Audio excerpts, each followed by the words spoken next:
Hey everyone. Yeah, I haven't done this in a while, so I just wanted to get you up to speed, kind of do a updated look at Pink Benefits by TroubleTRO on Patreon and DeviantArt, otherwise known as POVARR2 or POVAR2 here on YouTube. I'll provide the link, or at least provide something at the end so you can find him here on this channel. He only has like one video up. He might have two now, or maybe many. I don't know. Since he has, since TroubleTRO has basically been the one that introduced me, and I'm sure others, to the Luma Dream AI machine or something like that. I think that's the name. It's called Luma Dream AI machine. And as I've talked about before with that, that is a software that basically allows you, depending on, the, I guess you could say the package that you purchase, the subscription package, allows you a lot of opportunities to basically come up with all kinds of ideas to see become reality, if you will, through AI animation, or take some images you might download and try to see how they would look animated wise. Thus is the reason why you would see some of these, like the more recent one I put out last night, my creations that I've done on the Luma AI. Basically, some of these are pretty good. They're short videos, but some of them you can kind of agree look pretty good. Although this one and the previous one are pretty much, I guess you could say, very limited in their availability, possibly due to reasons. Thankfully they're not age restricted. Thankfully that's not the case. But they are limited in their availability, which means I still make money off them. But the ad availability is just a little harder to come by. But be that as it may, the reason I'm talking about that, along with kind of doing an updated look at TroubleTRO's Pink Benefits series, is because TroubleTRO has been using Luma AI or Luma Dream AI to basically show off not only the capabilities that it has, but also show off how it could take certain back-to-back panels or scenes, if you will, and basically make them into real life animations, for us to enjoy. And recently, he's been doing that when he uploads some of the stories that he works on, like Cat Burglar, in this case, recently Pink Benefits, and so on. He uses the AI to kind of give us an idea of what it would look like if it was fully animated. In fact, he even teased the idea down the line of, hey, maybe I might do some animated, movies based on Pink Benefit. So that's something to, I guess, inspire for, in the future if you're someone like TroubleTRO. But getting to this story, if you will, a little bit of a quick, I guess you could say, update on what's going on.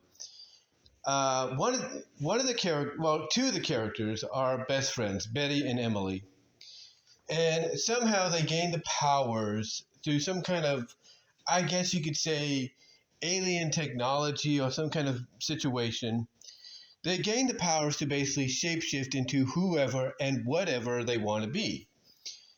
And both are having fun to it. Both are having very much a lot of fun with this. They even kind of get very intimate with each other on more than one occasion. For example, you have, when this all first started, you had them dress up as, two different versions of Catwoman. The Michelle Pfeiffer one, and the other, what was the other girl's name that played Catwoman in The Dark Knight Rises? I can't think of her name right now. Let me know in the comments. but they both dressed up, or basically shapeshift into those two different versions and got it on with each other, with one of them playing the Dark Knight Rises Catwoman, or shapeshifted into the Dark Knight Rises Catwoman. That one basically also giving her an additional, I guess you could say, genitalia to kind of enhance the fun between them. Yeah. That's you kind of get what I'm saying, right? You kind of get what I'm saying. But anyway, they've done that to get intimate with each other with these powers, and then later on, they shapeshifted again into fictional characters. One of them shapeshifted into Psylocke from X-Men, while the other shapeshifted into Samus from Metroid, and they got it on that way as well. And the girl that shapeshifted into Psylocke, I guess it's the same girl. I think it's either Betty or Emily. Basically, once again, decides to add a certain body part to the bottom region to enhance the fun. So, yeah, they've had fun with each other when it comes to these powers. They've had fun with the partners. Well, at least Betty's had fun with her partner, her male partner, whatever. When it comes to these powers, and even being very flirtatious with male and female associates, allies, if you will. And, Emily, she's having fun too. She's having a little bit more fun than Betty, because Emily's, I guess easily more influenced by the alien, or the alien substance, because the catch here is the alien substance, at least for Emily, that alien substance is alive. It acts like a conscious, or a guiding light, if you will. Kind of letting her know, what she's capable of doing, and letting her know that she can do more than just become, other people and everything, or fictional characters. That she can do a lot more. And she discovered this, earlier on, midway into the story, when she went to sleep on her bed and basically got covered in pink, some kind of pink goo. Her whole body, got covered in pink goo. And next thing you know, she ended up melting on her bed. Basically, she became like one big puddle, or two separate puddles, one big body puddle and then one arm puddle separate from the other. And then she reformed as she woke up, only to discover that now she was made of, very gelatin-like slime. And this is when the alien conscience, or the alien substance, lets itself known to her that she could do a lot more than just, like I said, shapeshift into other people and stuff, or fictional characters. She can be more than that. And she starts exploring this. She starts becoming different materials, from metal to gold and all that. She basically has fun with it. She has fun with it. And it's later on in the recent chapters that Emily really starts enjoying the freedom that these powers are giving her, the fun these powers are giving her. But on the other hand, Betty, even though she's having fun with these powers, and she's having a lot of fun, with these powers herself, she's also got a mission she's also got work to do, because what she is a secret agent. She's a secret agent. Her co-workers and all of them are aware of the power she now has. In fact, I think they are responsible for her and Emily having these powers. So they know what she's capable of, doing with these powers, and she has a lot of fun with them. I mean, it's even doing one of the missions that she and her friend, her colleague, her boyfriend, I guess you could say, fiance, get it on, and just to hide herself from being seen, she actually melts into a puddle of goop on the ground and blends in with the darkness until the coast is clear. And only does she appear after that and show her fiance, husband, whoever he is, colleague, of, hey, I can see. I was like, hey, see, I can do a lot more than just, beat other people. But I think it even surprises herself. Like, she realizes, okay, I got to come up with a way to hide myself, and then there she goes. So I think it even surprises her. But she does realize at that time, hey, I can do a lot more, much to her enjoyment and his enjoyment. And she kind of has fun a little bit later on. And she even disguises herself as somebody else to get information they need. And she turns herself into goo that way again and becomes like a black latex drone humanoid. Then she gets encountered by a guard who was once on their side, but long ago, but became a traitor and so on. So she takes that guard out, disguises herself as said guard, almost causes her fiance husband to shoot her until she says, hey, whoa, it's me, shows that it's her. And then basically they go back to headquarters to where she shapeshifts a little bit more, for the fun of it, to also show a colleague of theirs, hey, because the colleague basically, he's like, hey, can you show me what you can do? I've heard you can do all this stuff. And she's like, oh, sure, no problem. And she becomes a black cat and everything, from Spider-Man. And she shapeshifts even before that into the boss, who's not very fond of that. And that's when basically we find out that she's going to go on a mission to Egypt, or at least the Middle East, to see what's happening, what's happening there and how it's connected to maybe what happened to her and Emily, how they got the powers, and so on. So that's what the Betty character is doing. Emily, on the other hand, is having a lot of fun with her powers. She's having a lot of fun because she actually does a gender swap. She becomes a guy and calls herself Ethan. And then when she gets it on as Ethan with this, stripper girl, she, if you will, ends up losing a little control and, kind of just like, I guess the alien substance influences her a bit. And she's like, I got to be inside this girl, this stripper girl. And she ends up flowing as Ethan. Emily ends up flowing into this girl's mouth. And even she's like, I don't know what happened, but it's like a part of me was saying that I have to become part of her and everything. In other words, she was basically like, I need to go inside this girl, get absorbed by her and become her, basically become part of her and everything.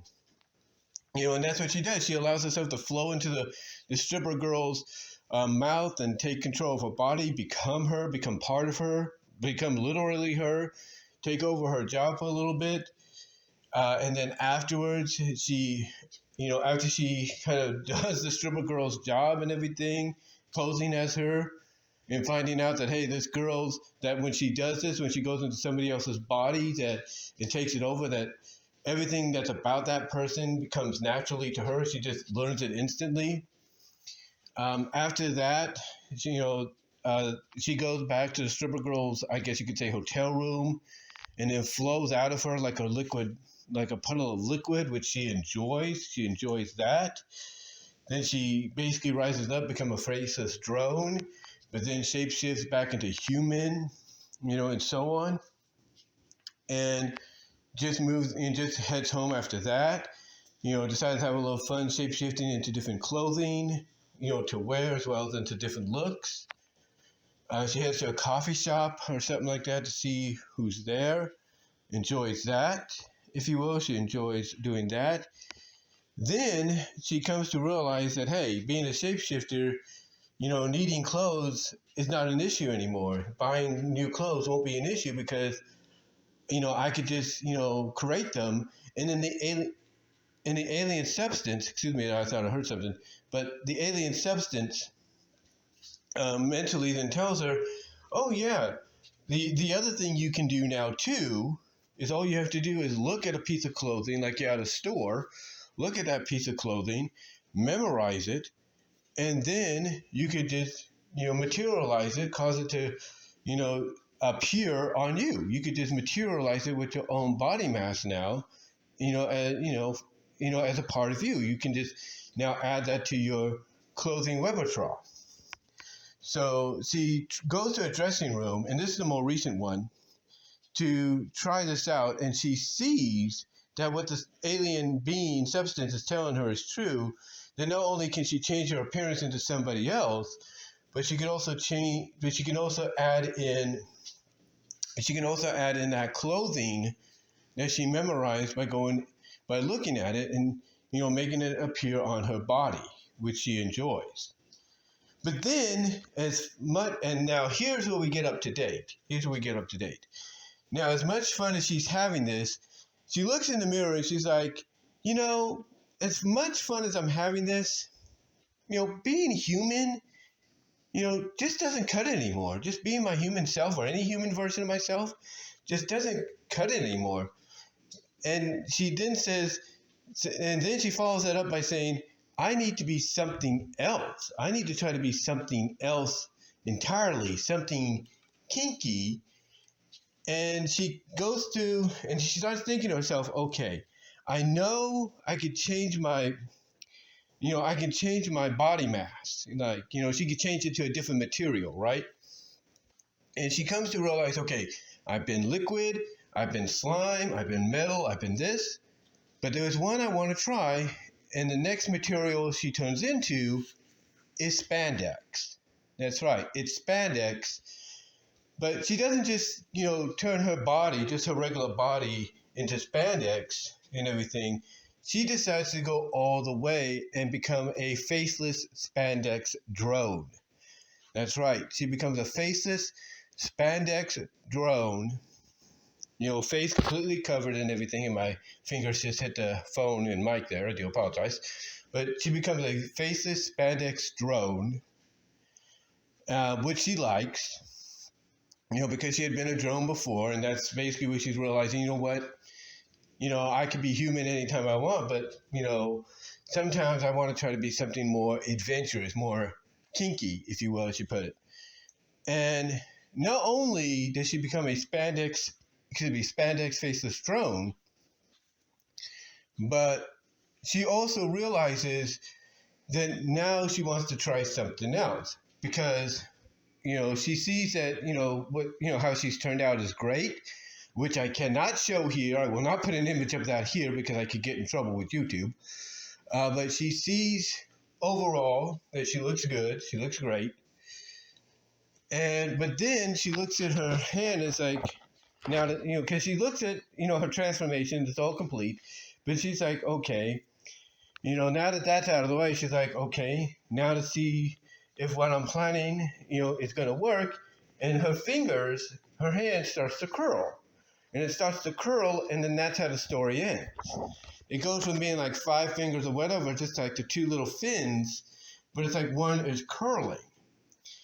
And again, that's how the story ends. Now, one can assume that, she could be doing something that relates to, her wanting to be more than what she is. But what is the next step, though? What is the next step? Well, my assumption on this is you look back at what she said. She wants to be something more. She wants to be something more kinky. She wants to be something else. She doesn't want to be human, because she could always be that way. But to her, it doesn't cut it anymore. She needs to be something else. She needs to be something different, something kinky. Something, as I pretty much commented on, something inanimate. And to me, I think that might be where we're heading. Like she basically is like, okay, I need to be something else. Like she's saying, I don't want to be human, but I want to be something fun, something intimate, if you will, but kinky. And you're wondering to yourself, okay, what is she alluding to? And I think what she's alluding to, in my opinion, is she's going to become basically, this is what I'm thinking, correct me if I'm wrong, but I think what she wants to be is somebody's spandex outfit. That's right. I think the plan, and I could be wrong, but based off that ending image, I think she plans to shapeshift herself into a spandex outfit for somebody to wear. Because what could be more intimate and kinky and kind of play into her wanting to be something else than to become an outfit for somebody to wear and try on? In other words, what would be more intimate than being somebody's clothing? Again, I could be wrong. I could be totally wrong about that, but I think that might be, where we're heading with this story. I think so. I think that might be where we're heading with this story, in the next week or two. Now, like I said, I could be wrong, but again, you look at the key words there. She wants to be something else, something kinky. In other words, she's hinting at, okay, I want to be something that's not human. And she basically has made herself into a faceless spandex drone. But why? Why is that? Well, because again, I think what she's planning is to become a spandex outfit for somebody to wear. Because again, you think to yourself, if you have these kind of powers, to become anything or anyone you want to be, what do you think would be the kinkiest, most intimate, I guess you could say, satisfactory, kind of thing that you could do? What would be it? Would it be to be somebody else? Would it be to be like a model or a faceless mannequin? Or would it be to become somebody's outfit and have them wear you wherever they go, or at least try you on? I'm just saying. But I think that's where it's leaning toward.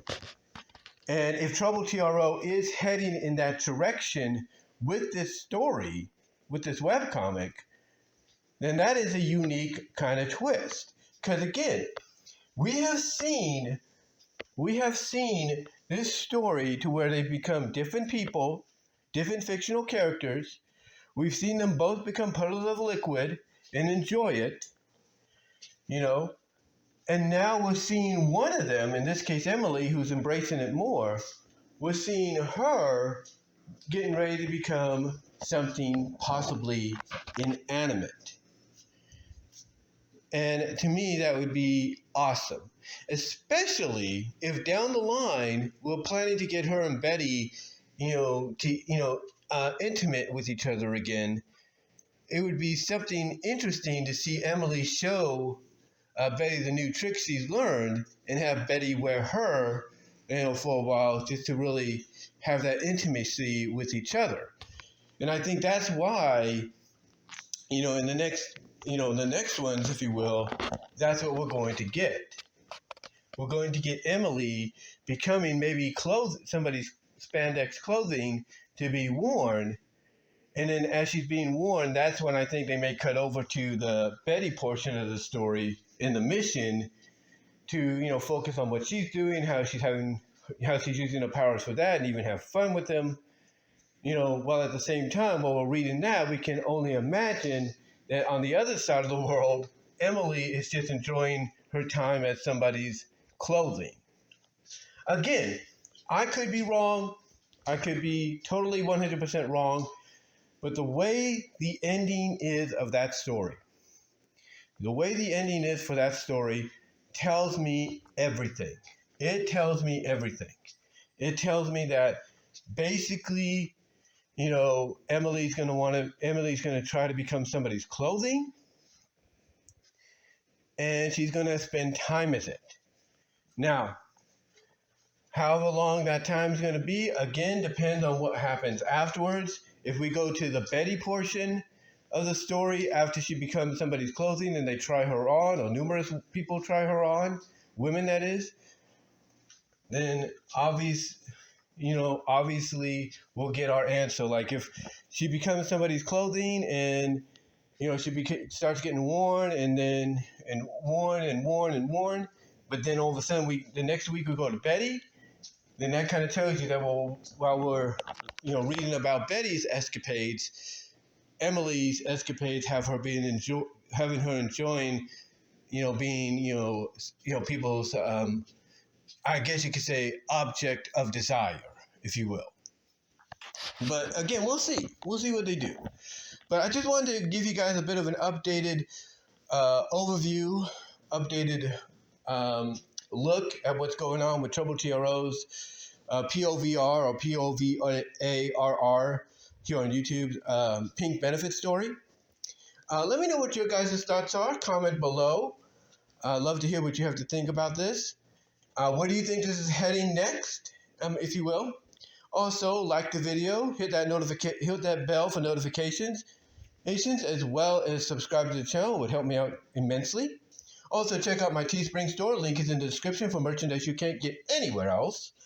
Also, ladies and gentlemen, check out the links to where you can find my content elsewhere. It will really help me out in the long run as well. But let me know what your thoughts are. Comment below. Where do you think this is going to be heading next for Emily? What do you think is next for Betty? And until then, I will talk to y'all later. But yeah, give me your thoughts. Love to hear each and every one of you on how you feel about this. And until then, I am out.